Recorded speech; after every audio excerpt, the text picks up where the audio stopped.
अच्छा, डायरेक्टर्स को पढ़ने से पहले हम ये अंडरस्टैंड करें कि एक appointment and qualification of directors, ये चैप्टर 11 सेक्शन 149 टू 172 इसमें कवर हो रहा है। ये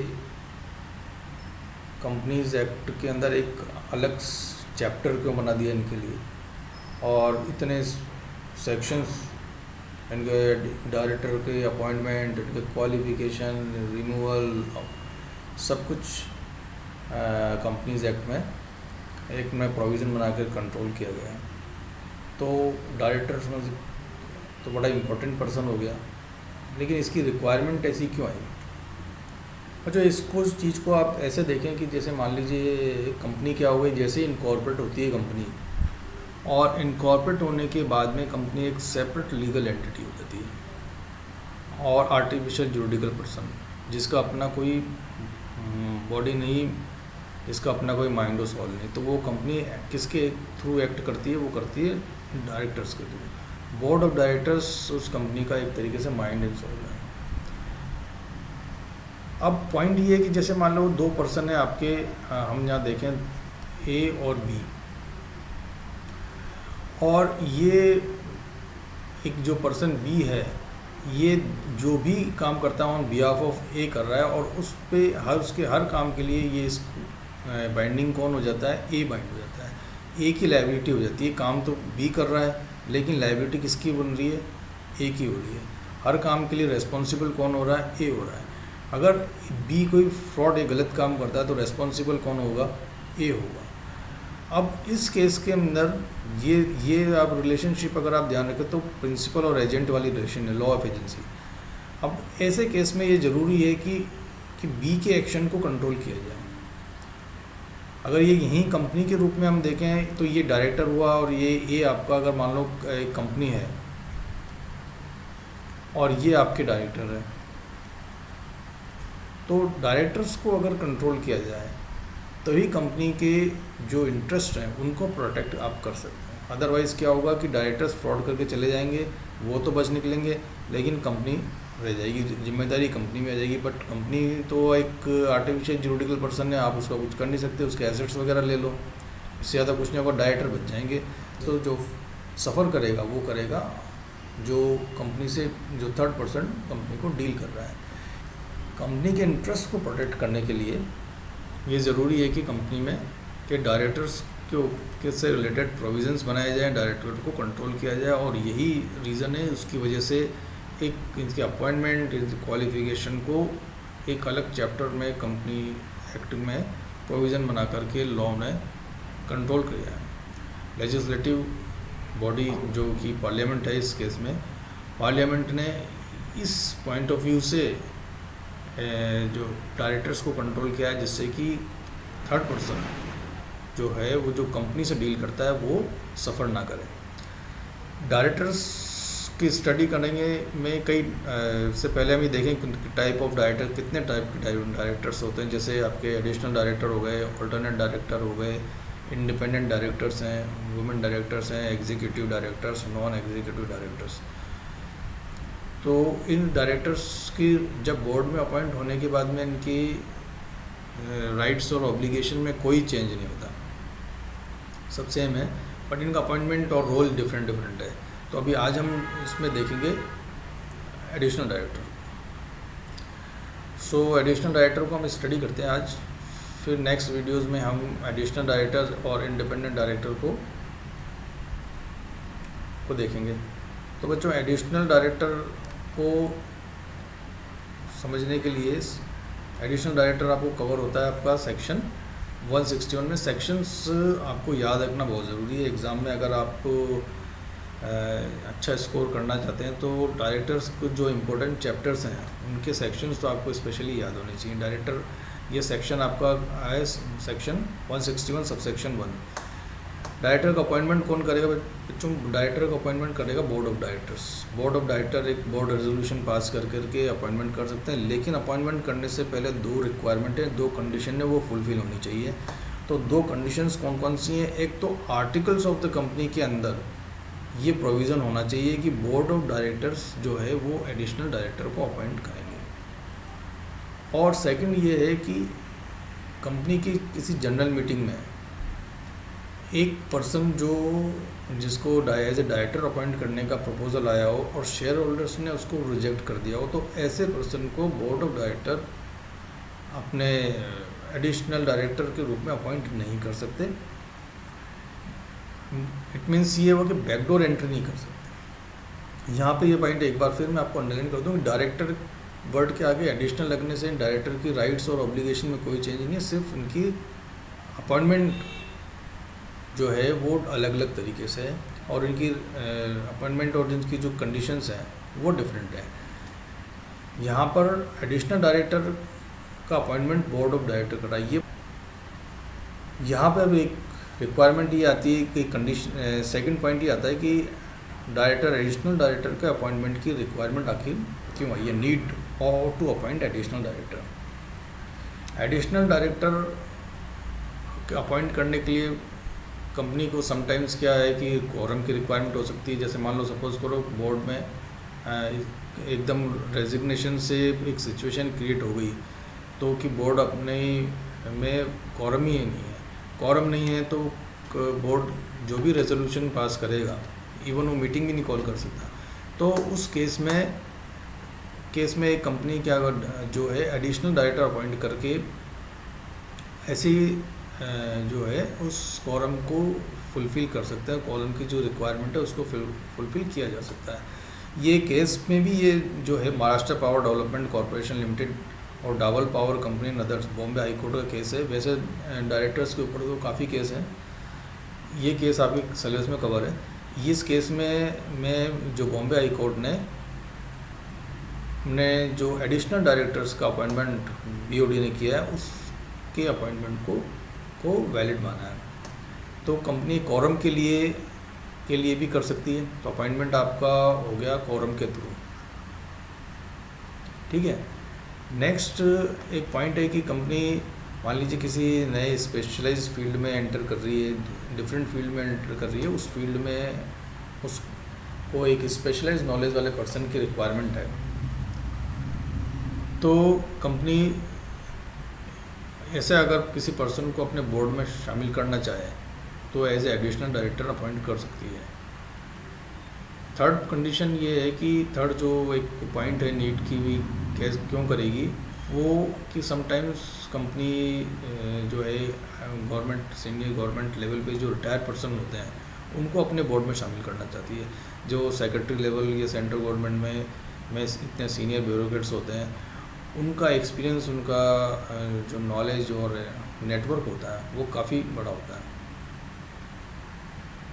तो ऐसे लोगों को कंपनी अपने बोर्ड में शामिल करना चाहती है। जैसे अभी जो हमारे फॉरेन मिनिस्टर हैं एस जयशंकर, वो फॉरेन सेक्रेटरी थे और जब वो रिटायर हुए तो उनको टाटा इंडस्ट्रीज़ ने अपने बोर्ड में शामिल कर लिया।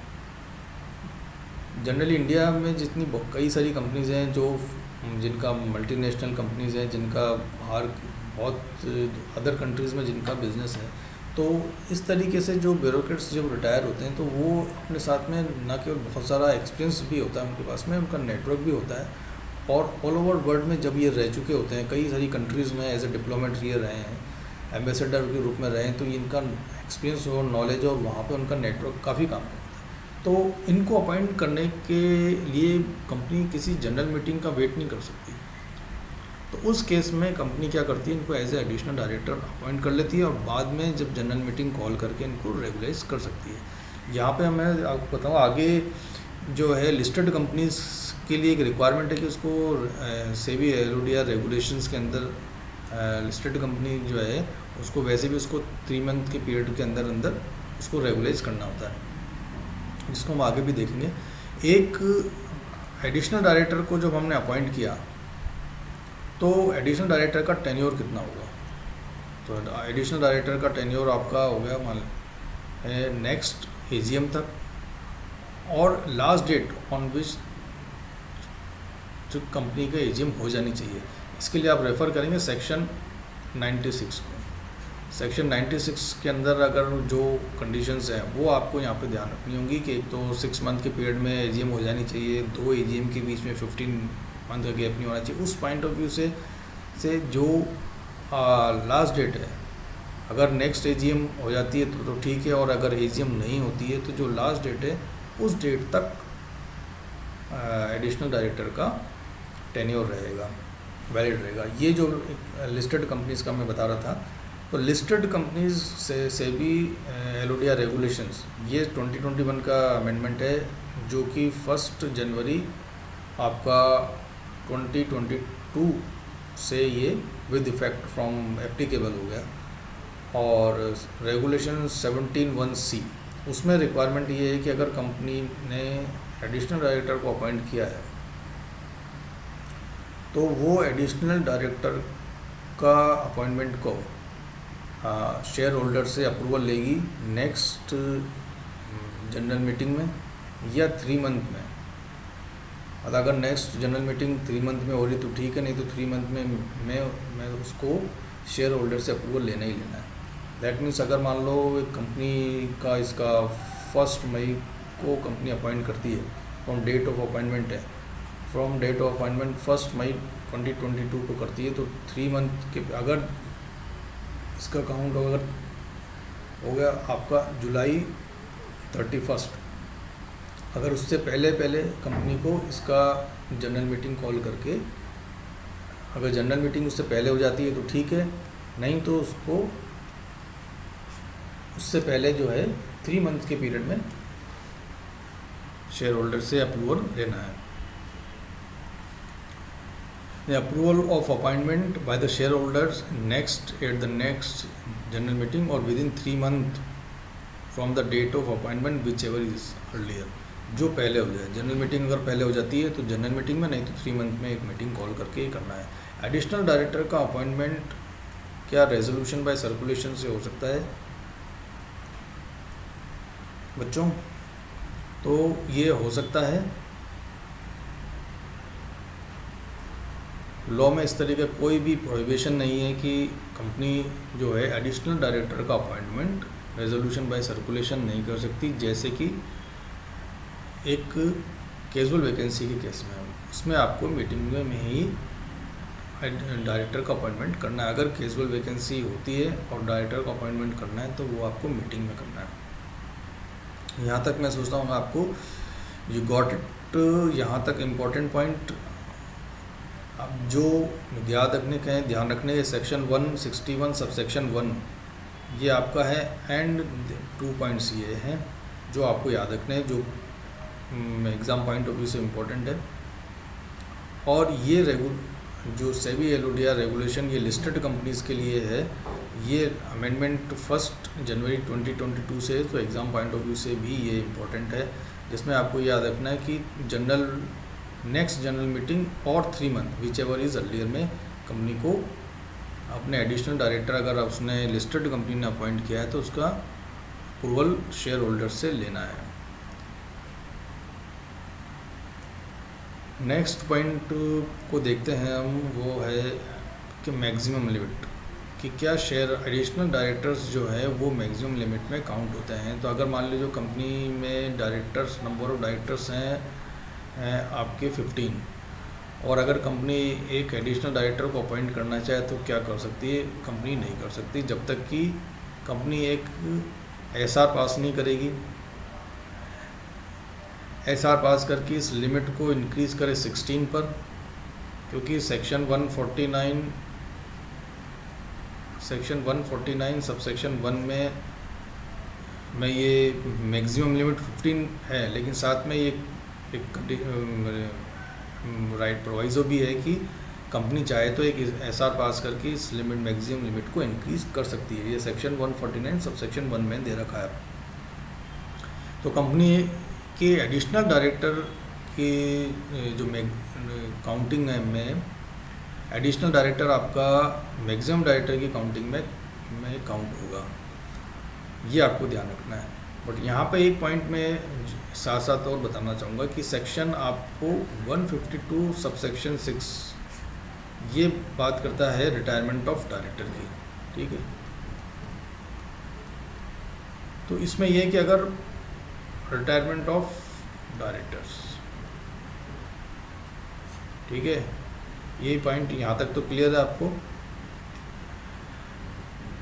अब हम सेक्शन 152 सबसेक्शन 6 को देखते हैं।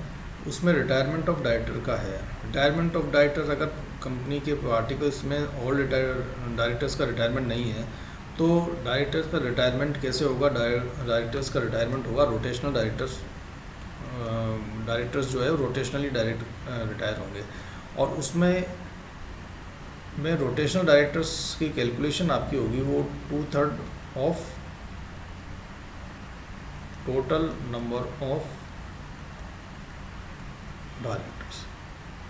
अब जो यहाँ पॉइंट में इसको हाईलाइट करना चाह रहा हूँ वो पॉइंट ये है कि क्या एडिशनल डायरेक्टर्स जो है वो इस टोटल नंबर ऑफ डायरेक्टर्स में काउंट होगा कि नहीं होगा।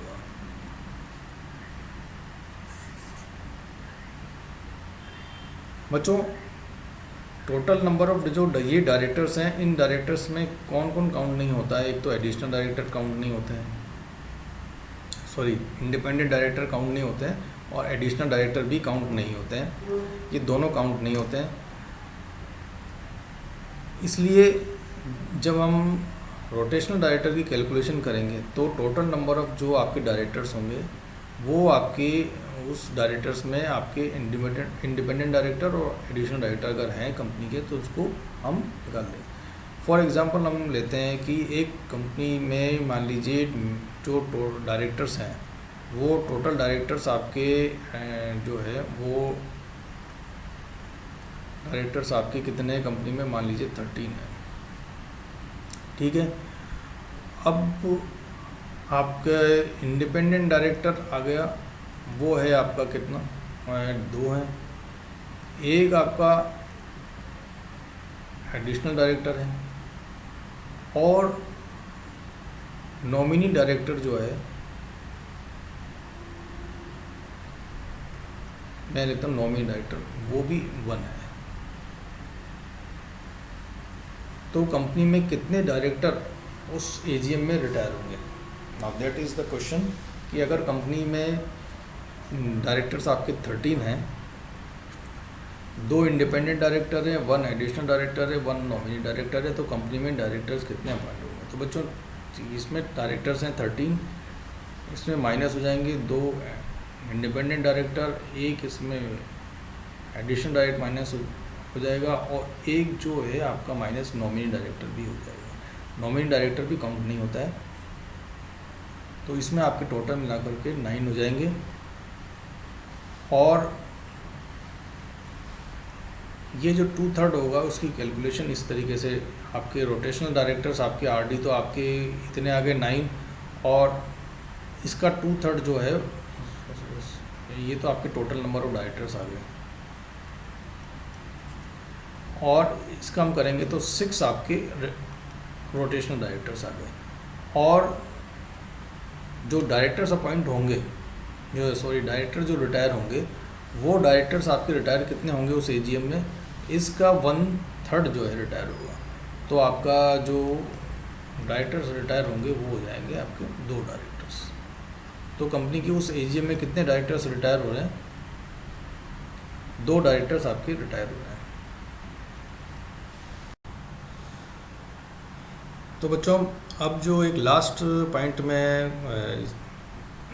लेना चाहूँगा, तो लास्ट पॉइंट ये है कि अगर एक एडिशनल डायरेक्टर कंपनी ने अपॉइंट किया है और उस डायरेक्टर को रेगुलाइज अगर कंपनी अपने फोर्थ कमिंग एजीएम में करती है तो उसके लिए कौन सा रेजोल्यूशन पास करेगी, और जो बिजनेस ट्रांजेक्ट होगा वो कौन सा बिजनेस होगा।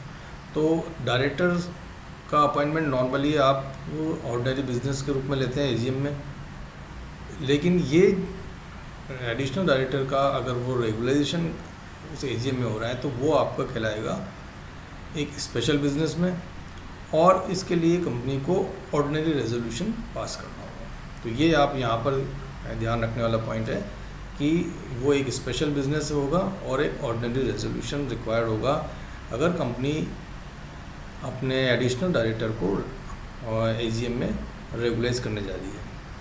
बच्चों, ये था हमारा एडिशनल डायरेक्टर का, और बच्चों नेक्स्ट वीडियोस में हम देखेंगे ऑल्टरनेट डायरेक्टर को, और उस एग्ज़ाम से रिलेटेड या एडिशनल डायरेक्टर और ऑल्टरनेट डायरेक्टर से रिलेटेड हम कुछ क्वेश्चंस भी देखेंगे। ओके बच्चों, टिल नेक्स्ट वीडियो,